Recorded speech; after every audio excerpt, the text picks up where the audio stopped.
everybody, welcome to Coming Up Roses. I'm Kevin. And I'm Kelly, and today is Monday, February 19th, 2024. Welcome to episode 107. Yeah, happy President's Day. Happy President's Day. Yeah. We've been on a very long hiatus. Very, very long hiatus. We've had quite a bit. We looked at our YouTube channel, and our last episode was December 28th. So this is the first show of 2024, and we're already past the halfway point of February. So, but our weekly show has taken a nosedive, but for very good reasons. Because, boy, we got a lot to tell you. Most of you folks probably already know because we've only got 10 people watching, but we've had a lot of issues. So when we left you last, we were so excited because we were back. Christmas was over. My sister and her family were here. They had gone home. Things were kind of getting back to normal. That was on the 28th of December. The 29th of December, I went to the hospital with my mom. She was really ill. In the middle of the night, we had to call an ambulance to come and get her. And spent New Year's 4 or 5 days in the hospital with her. She had sepsis, a bleeding ulcer, a urinary tract infection, you name it. She needed blood transfusion. She was really sick. She's bad. Bad for a couple of days. So but she got better, and they finally let her out. Yeah, and I missed the whole first week, or most of the first week, coming back after Christmas vacation. And then she came home from the hospital. I don't remember what day. It's all a blur. But after she got back, they started working out new schedules for therapies to come to the house. Like, she now needed therapies. She needed nurses to come and check her vitals, and then she had occupational therapy. And then Dad, therapy. Of course, had his physical therapy. We switched Dad back to, Dad had not gone to his therapy at restorative therapy because Mom was in the hospital and we were so busy doing that we couldn't get him there. Right. So he'd gone a couple of weeks because it was over Christmas, and then we were getting him back to his therapies and things were kind of settling down. And Jen was here because you and Jen took Dad to the restorative therapy, and then they basically told you he's regressed to day one. Yeah. Jennifer came to help Mom with her recuperation after I had to go back to work. So we get through all of that. Mom's doing better toward the end of that week. Jennifer decides, everybody's good. Mom's back on the right track. Dad's on a good track. She goes home. I don't even remember what day of the week she went home. It was a Friday. I do remember. Kevin had taken Dad to therapy that morning, and the therapist said, something isn't right. He's really, really weak. And he may have a urinary tract infection, and if he does, we need to jump on that. So Kevin called me at work, and he said, what do you want me to do? What do you want me to do? Like, we can't get into the doctor today. We don't, we could go to urgent care, but I'm really worried with urgent care with Dad because they'll look at, like, obvious layer of problem and then not look deeper. In the hospital, at least, they're going to look deeper. Which they did. So we went to the ER Friday. That was January 12th. I remember. Because it was my birthday weekend, and it was a long holiday weekend because of Martin Luther King. They end up admitting Dad into the hospital with AFib. He was in the hospital until Tuesday. That Tuesday, yeah. So we spent that whole weekend, and I didn't want to leave him there overnight alone because Dad had trouble, like, if people were talking to him, he had trouble tracking conversations and understanding sometimes, and I didn't want him to not know what was going on, and I wanted to be able to know what was going on. So one of the two of us, thankfully Kevin, we both stayed the first night, and then Kevin's like, it's your birthday, go home and sleep in our own bed. I'll stay with Dad, and he did, and we kind of switched off. Dad came home on Tuesday with AFib with a plan that we were going to... He was back to in-home therapy until he got stronger. And then, so basically every other day we had therapists for mom and dad come in. Yeah. And that was fun because we had to put Tilly in the room. And one of the nurses, though, was cute. They decided, well, go ahead and let your dog out. And she tried to make friends with Tilly. And she was successful until she tried to get mom's blood pressure. And then that shit went right out the window. You're trying to attack grandma with some device. You must die. She went teeth first for that bitch. She was like, argh. Well, then we made it a couple weeks, and Yeah. it came around to the school calendar. I worked Monday, the 28th, but I was off on the 29th because it was a teacher flex day. So I was like, oh, finally a day where I can just kind of relax and do what I need to do. And so mom and dad got up and did their therapy and stuff. Everything was fine. Mom and I were like, let's go get our hair cut. So we went, and no sooner did I sit down in the chair at the hairdresser when she started cutting half of my hair, and then Kevin was calling and calling and calling, so I answered. Yeah. So what happened was I was on the phone with a customer, and I heard a crash, and I said, I'm sorry, sir, can I place you on hold for a moment? So I went out, and I looked, and there's Dad on the floor, flat on his back. The walker tipped over. I was like, oh my God. And I got over to him, and he was not responsive at all. Eyes wide open, and he was just sitting there, eyes wide open, like that. And I was like, but he was, moving his mouth a little bit, and he was breathing, but he was non-responsive. So I got back, transferred my customer out, and signed off for medical. And, I called 911. I had 911 in one hand, and I'm dialing Kelly in the other with my cell phone. And I'm trying to get a hold of her, and I'm redialing. I know better than to leave a voicemail. That's just dumb. So I'm just dialing back. And I know that if she keeps seeing text me though. Dialing over, yeah, I did send you a text. I was like, Dad fell, calling 911. Get back here. Yeah. And so finally she answered, and I'm literally talking to her and 911 at the same time. And I'm like, that's when the EMTs walked in. The fire truck always gets here first because they're like right around the corner, which is weird that we can say that, but yes, the fire truck always gets here first. I was talking to them. 911 hung up. Kelly says I'm on my way, so I hang up with her, and then I'm dealing with the 911 guys. So yeah, and we got him up to a seated position, and he was kind of responsive. And they were asking him questions like what day it was, and he was a day off, and they asked him what month it was, and it just changed the month, so they were like, and I was like, look, he would answer that wrong on a good day, but something's not right. So I'm telling you something's not right, but yeah, normally he would get these questions wrong. So, and they were like, all right, they were with it, and it was hard to explain. He was definitely not right, but he wasn't like unresponsive like he was at first. And then they asked him if he wanted to go to the emergency room. He said, no, I don't think so. And I was like, fuck that, he's going to the emergency room. And he was like, okay, yeah, let's go to the emergency room. Yeah. So that's when the ambulance showed up, and they loaded him up. Yeah, Mom and I got to the hospital and waited probably about an hour. The chaplain came out to talk to us, which I thought was weird, because that has never happened before. Yeah. And she's like, oh, I'm just, coming out to touch base and see. And I was like, this does not give me the warm and fuzzy feeling. And finally, I went and asked if I could go back and see him. And they had him in a hallway, because that's what they do in the hospital now, in the emergency room. So I got back to him, and he was talking, but he was not making any sense whatsoever. Like, the words he was putting together weren't even coherent. Yeah. And finally the doctor came over and was talking to me a little bit, and he said he has a small bleed in his brain and a fracture of his T10 vertebrae in his back. But obviously the brain bleed is the most concerning thing. And he asked Dad if, he could tell him who I was. Dad couldn't tell him who I was or anything. So we had a nice little ICU visit where they continued to take tests. And throughout the whole time, he was not...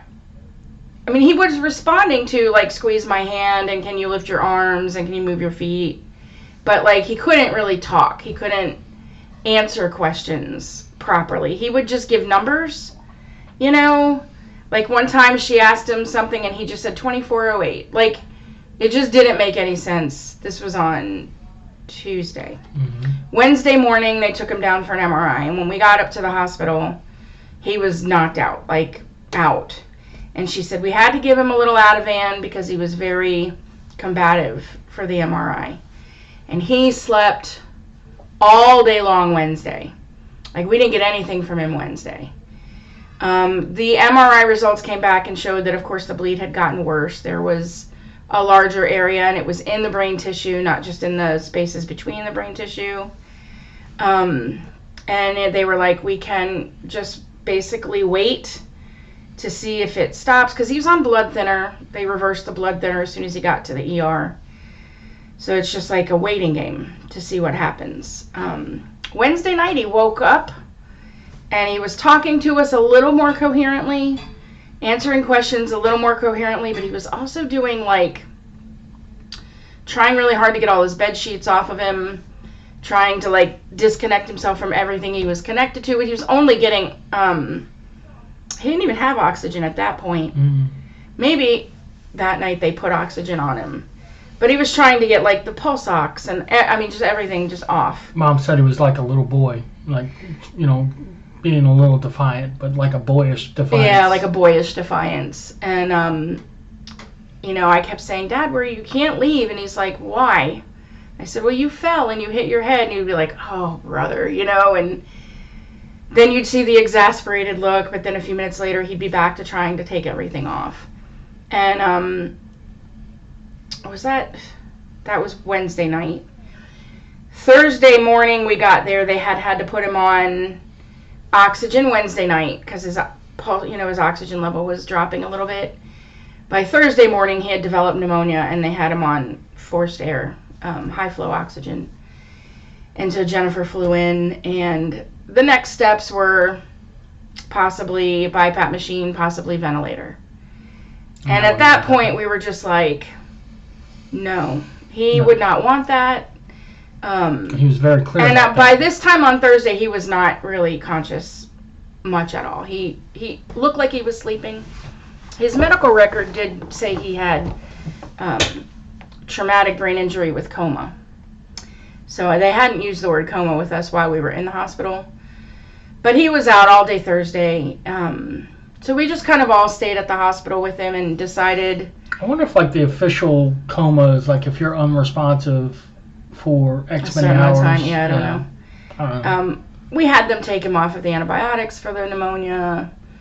He would wake up long enough to, like, try to pull the oxygen out, and finally Jennifer was like, can we just take that off of him because he's clearly miserable with it? And they were like, yeah, you pretty much can do. We were in this palliative care state. And so we just took the oxygen off of him, and then we got through Thursday night, and then Friday I could tell he was laboring a little bit more to breathe, and we were using morphine with him, and we did get to a point where we were really pushing morphine every 30 minutes. And Michael had gone home to check on the dog, and Kevin had gone out to get dinner for us, and Jennifer was talking to the nurse, and she said his color doesn't look right. And Christy was there with you. Yeah, our friend Christy had come to visit. She was there. And Jen said, you might want to come up. And so I got up and I went to the bed, and he, just took one last breath, and that was it. And so I, of course, tried to call Kevin, and I wasn't getting an answer. Well, at that point, I was trying to get into the hospital. Now, I was bringing, like, Jen wanted me to bring her suitcase because she was basically staying in the hospital, and she wanted me to bring her suitcase so she can, change her clothes and do whatever. And I had dinner, and I had some of the stuff for Mom, and I was trying to get it all in, but I was just struggling with this stuff. Like, it was just falling apart while I was bringing it in. I had to stop at the security desk, and that dude had to search through all the clothes and everything. I was like, Jesus Christ, dude. And I get in there, and I'm trying to bust my head, like... And it was a small room. Like, they had moved us out of ICU onto, like, the oncology ward. Yeah. And the room was small. And it was Jennifer and Mom and I and Christy and the nurse. in there, and he passed away, and Mom said, oh, too bad we can't open the windows. It's an Irish thing. You open the windows to let the soul. So the nurse was over trying to, like, at least open the shades up as wide as they would go. And she was fantastic, by the way. Her name was Fraulein. Fraulein, which would have made Dad so happy. He would have loved the name. Like, and so, I don't know, maybe 5 minutes. Of course, we were all sad and whatever. So I'm distracted because our neighbors are taking their fence down today and they're making a lot of noise out in our backyard. And so I called Michael, and because I said, Michael, you might want to come back. I think that, Dad just passed away, and which was a terrible thing to do because then I worried about him the whole entire time. He was driving back. And then that's when I come busting in. And Kevin comes busting in, like, with swinging the suitcase around. And I just looked at Kevin and I said, he's gone. And Kevin's like, he's gone? And I was like, yeah. He's like, dang, he just threw everything down on the floor. Yeah, it was. But at the moment, because Dad had been very clear with us, really even before he got cancer, that if he was ever in a position where he had to be certainly on a life support, like a ventilator, or if he couldn't care for himself, he couldn't feed himself, he couldn't get up out of bed or, take care, he just didn't want to live that way. And so as soon as Jennifer got there and we were like, if he recovers from the brain injury, which they weren't telling us, I mean, their thought was probably wouldn't. They were pretty certain that he wasn't going to recover from that. But if he miraculously did recover from that, then he's got pneumonia to get over with lungs that have been through cancer treatment and radiation. And then even if he were to get through those two things, he has the broken back issue. And he was close to being immobile anyway. Like, he was walking around and all, but with a walker, and he was very unbalanced. And it was a struggle for him. And he had lots of other health struggles that really occupied his brain 24/7. So when once we had decided, like, Dad wouldn't want to live like this, it became like, I don't want to say easy. It wasn't easy. But it was like a great weight. When he took that last breath, and I, like, hugged Jennifer and I hugged Mom, and we were all crying, I just got taken with this overwhelming feeling of, like, happiness for him. Because he was not happy with his health state for the last at least 2 or 3 years. He did not want to be a burden. He didn't want to be a burden on anybody. His pride was taking a hit every single day. He couldn't get his body to do what he wanted it to do.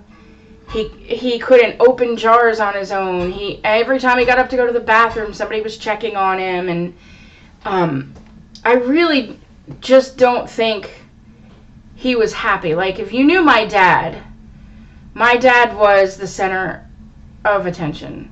Wherever there was a gathering, people were gathered around Dad because he was a storyteller. And he had a fantastic sense of humor. And he never took anything too seriously. He was welcoming and non-judgmental and understanding, and he always just wanted to make people laugh. That was, and knowing him as his daughter, I know that, like, that wasn't his go-to.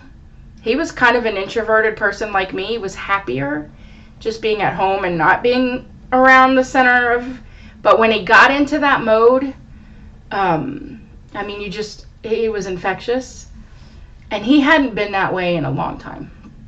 Like, we would have people over and he would go to bed early, or he kind of stayed pretty much off to himself. He didn't, join in, like, if we were playing cards or whatever, he wouldn't do it. And, he hadn't really been himself in a while. So I just got this feeling of, like, oh, finally he's not dealing with any of that anymore. And then as it's gone along, because it's been a couple of weeks now, I feel like I should be grieving more. Like, maybe I'm not grieving enough. I feel like sometimes I'm not grieving enough. But honestly, I'm just happier for him not having to deal with all that illness anymore than I am sad for me, I think. Yeah. it was harder to watch him. And I understand that because that's kind of what I went through when my dad died. Because I was like, yeah, I should be a lot more sad, but he's sad. so much better. He's not suffering anymore, and it's not that you don't grieve. You're grieving, but you're also, because of this, it is a huge weight lifted off of you. Michael seems a ton lighter. Yeah, I mean, Michael seems... The anxieties in the house that I guess I didn't attribute necessarily to Dad's condition. Well, anytime he would get up and move around, everybody was at least a little cognizant of where's he at. Let's, at least he would always try to do things he shouldn't do. So you were always worried, oh my gosh, he's going to try to unclog the sink, or he's going to try to move the couch. He was always trying to do this stuff that we knew he shouldn't have been doing. And so there was always this level. You were always on eggshells. And I don't want to say that and sound like we're all better off now that he's not here, because it certainly isn't. No, it's not that. It's not that at all. And I don't want people to think I feel that way. Yeah, I don't think anyone that thinks that. If anyone's thinking that, then they're just ignorant of anything. Yeah, it's just really hard to express it, I think, because it is. I've seen friends lose parents, and sometimes they react similar to the way I'm reacting, and sometimes they're just like basket cases and can't. I haven't been a basket case, not at any point, I don't think, from the fall on. I was holding myself together really well for Mom, who's been amazing. Your mom's been amazing, yeah. Your mom's been fantastic. Handling it more like, I don't even know where she gets the strength from, to be honest with you. When I burst in, she was crying, and I gave her a hug. Well, yeah. And she gave me a real strong hug. Yeah. And then that was it. She got her shit together and was... there's been moments. Yeah. Of course, there's going to be moments, probably, for a long time, where, like Valentine's Day. I didn't expect Valentine's Day to be so difficult, but there was, I would get candy from the kids at school, and I'd always come home, and I'd bring them those little heart boxes with, 4 pieces of candy in it or something, and I would always stack them up in front of Dad, and I'd be like, here you go, Dad, here's your candy, and he loved it. He would always go through and eat all the candy. And when I came home, I had all this candy, and I'm like, oh, I can't, and it being my brother's birthday, just not having him there for that. Those moments are hard. Yeah.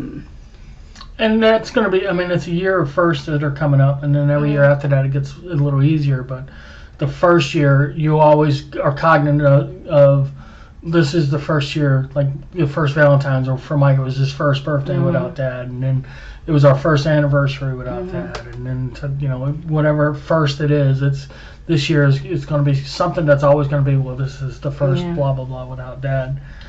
I did have a dream about him though, and he was kind of just like a supporting cast member in this dream. He wasn't the center of what was happening in the dream, but I was sitting in this room with a lot of other people around, and Dad came in wearing a suit. And Mom has this suit of his that he got that he's never worn. When he lost a lot of weight, he needed a new suit. In case he ever needed a suit, he had to have a suit, but he never wore it. And she's been talking a lot about what to do with the suit, to give it away, who could use it, and this and that. 42 sport coat. A sport coat and a suit. Yeah. So in the dream, he came into the room wearing a suit. And I said, oh, hey, Dad, that suit looks great on you. It looks really good. And he goes, yeah, I feel good. It looks good. And he just turned around and he walked away. And I didn't, when I was retelling Kevin the dream, because it had a lot to do with, his family, the dream, the main part of the dream was stuff we were doing with his family. I was like, oh my gosh, my dad was in the dream. And he was wearing the suit, and it was pre-cancer Dad. It was not the skinny, bony, unhappy. It was the heavier, fuller beard, full head of hair, jolly. And he said, I'm good. And I was like, maybe that is my dad's way of letting me know that wherever he is, and I'm not, my status on believing all of that is questionable, but I know Dad really believed in the dream thing. Mm-hmm. If he had a dream about a person, he would get up the next day and he would call and check on that person. And there were a few times where he dreamt something that actually turned out to be accurate. And so I thought, Dad came back to me in the dream because he knew I'd be well, if it's coming to me in a dream and he's telling me he's good and he's whole again, I have to believe that's how he is right now. And that makes me feel a lot better. There you go. Because he hasn't been whole in a long time. So we're trying to figure out our new normal around the house, and Yeah. you know. Well, and we've kind of introduced a lot of changes, because we were, even before all this stuff went down, we talked about like replacing furniture, and we started working out a plan to replace furniture, and we had a plan to do some stuff, clean out the garage. And then the neighbors are doing their fence right now, because they're going to put up a temporary fence, because Wednesday they've got somebody to take down those some two giant trees that we've down. been waiting for decades. They actually were supposed to come down this past Wednesday, but we had some real high wind advisories, and there was no way anybody was going to be working on trees, and it was crazy wind. It was like gale force winds. Anyway, so we went ahead and started implementing the furniture plans, which included selling their 2 riser chairs, the lift Power chairs. lift chairs. And Our we did couch that. and stuff.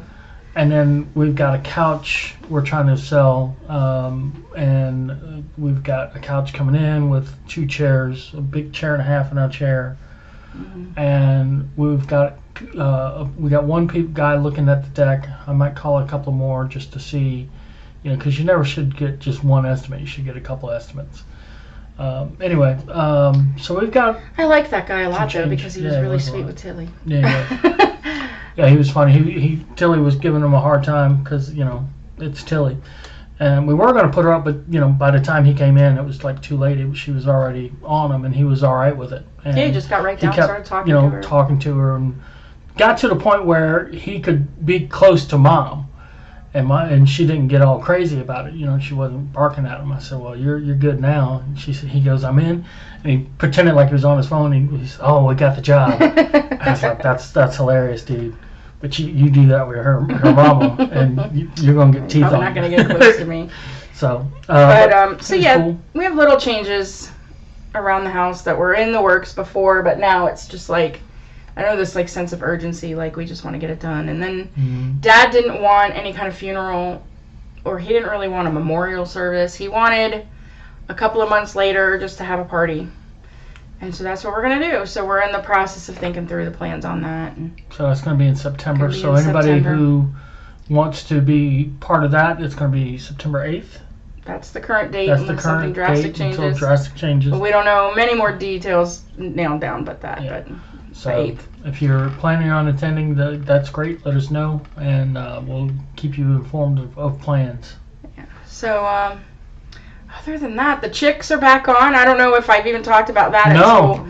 We were gonna talk about hatch chicks, and then the chick plan was off the table because it was against school board policy.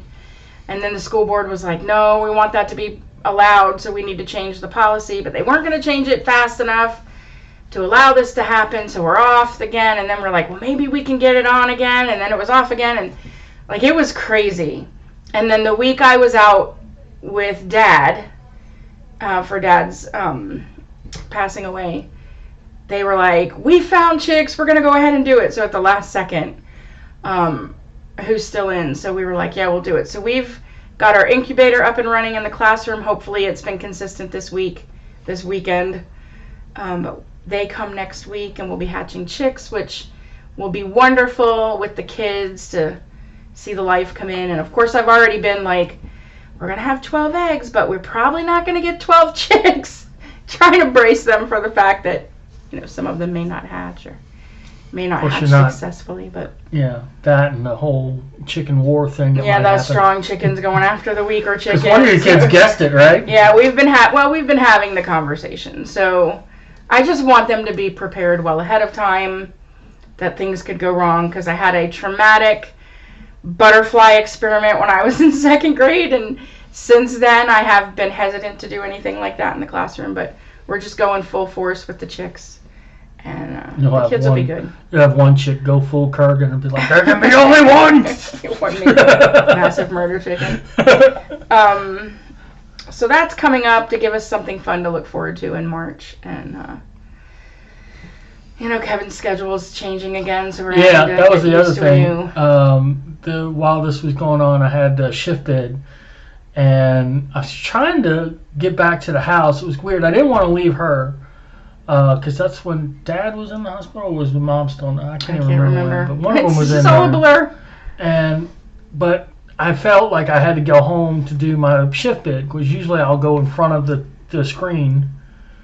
And but they called me like an hour early, and I hadn't had my iPad with me, so I just did it with my iPad, which I was able to do. And I got my 27th pick out of 40. Not terrible, though. Not terrible, but the thought process that we had was I wanted a weekend day off and maybe 1 or 2 days off during the week to drive Mom and Dad to doctor's appointments and shit. And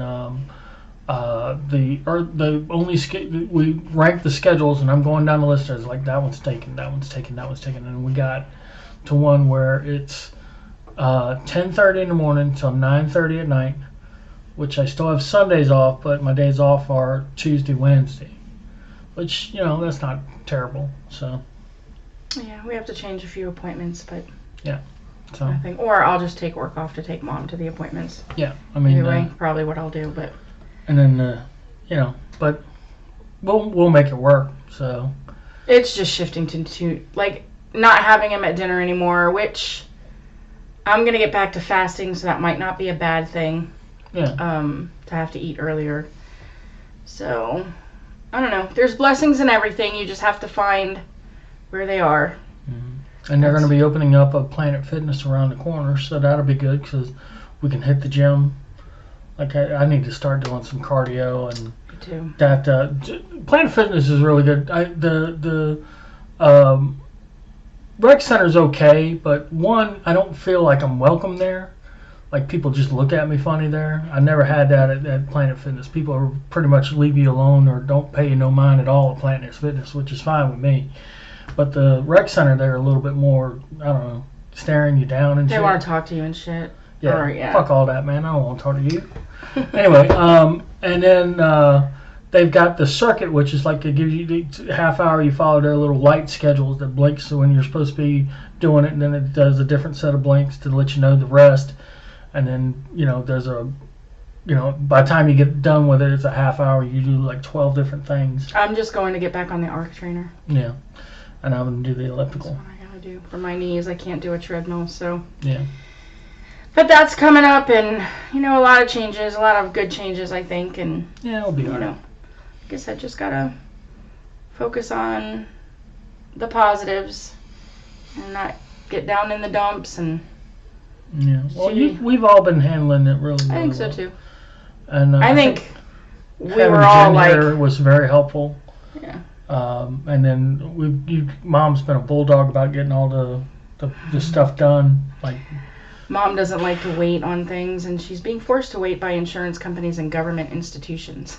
God, Social Security and Department. she just geez. doesn't handle that stuff very well. So banks and insurance companies, and of course, you file for the life insurance, and they're like, oh, you have to prove it was an accidental death. And it was. He fell and he had a traumatic brain injury and ruled an accident right on his death certificate. Yeah. But they want all of his medical records. So you have to submit for those and wait for that and then send it. So I did all of that. I finally got everything, sent it off, and they sent me an email back today that said, the top and the bottom of his death certificate were chopped off in the email you sent. Can you please resubmit it? And I swear to God, I feel like that is a stall tactic. So I resubmitted it and I faxed it to them. And then Mom called to make sure they got the fax, and they said, oh, all of our systems are down. We'll have to check tomorrow. I feel like it's just stall. Mm-hmm. So that's where we are right now, but whatever. I mean, it'll all work out, or it won't. One way or another, we'll get what we need done. So they don't know who they're messing with. They really don't, because your mama's going to be on top of them like freaking shit on rice. We'll see. She was not successful with Social Security. She did not get what she wanted there that day. Well. But we'll see. We'll see. Anyway, there's nothing else new in our life. Our life has been centered around that for the last month and a half.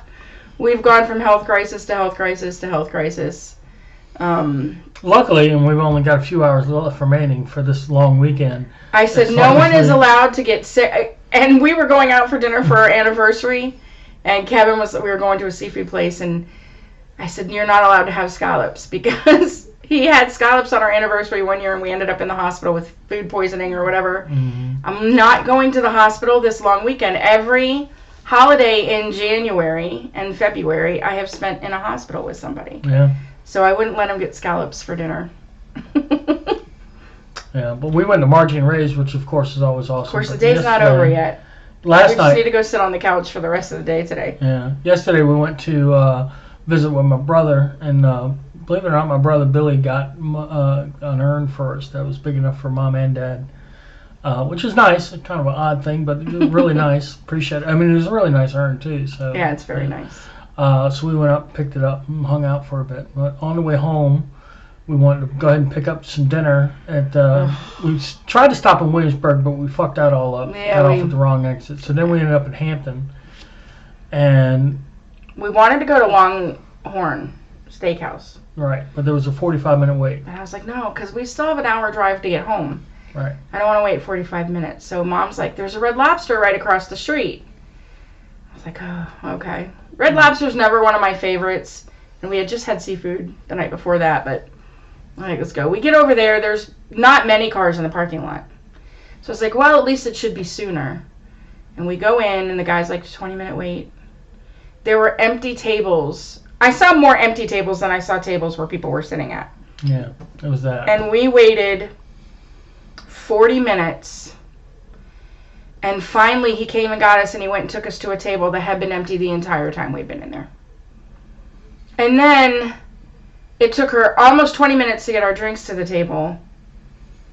And then we got the food and all rather quickly, but it wasn't really all that good. We did not have a good experience. No, it wasn't great. And so I will not be returning to the Red Lobster. The Cheddar Bay biscuits were good. As always. But, but everything, the French fries were okay, but everything else was... They did have this sea salt and vinegar shrimp, fried shrimp, which was dynamite. I mean, that was really good. But, shrimp linguine was shrimp linguine. The rest of it you've was made just better Alfredo. Wow. Yeah, you've made better Alfredo. Especially when you're waiting an hour. Yeah. Really, to even get food to your table. Even get your order taken, really. So if you find yourself in Hampton and there's the Red Lobster, pass. And we weren't the only ones. There were a lot of people coming in and out complaining. So, I don't know. It just wasn't good. And the poor waitress, I mean, she was working the whole floor. Trust me, it did go through my mind. I'm going to end up in the hospital with food poisoning this weekend anyway. Yeah. But thankfully, that did not happen. So. Thankfully. That's why Mom kept saying, do you want me to go complain? And I'm like, no. Because I don't want to even think about what could happen to my food if we start complaining. They ain't spending my food, goddammit. So, anyway. Anything else you got? No, that's it. This will be a short episode. Are we going to try to be more consistent? We will try to be more consistent, God willing. We love talking to you guys about everything that's going on. It's just that we had a lot going on. And I've been too exhausted in every moment I've had to sit down and do anything. So. Yeah. Plus, you got to sort shit out in your head, So. Yeah. Plus, when we stop recording, he can walk away, but I still have like a good solid hour's worth of work. Yeah. So. Yeah. That's nice for me. I know. It works out for you. All right, then. I guess until we see you next time. Bye, everybody.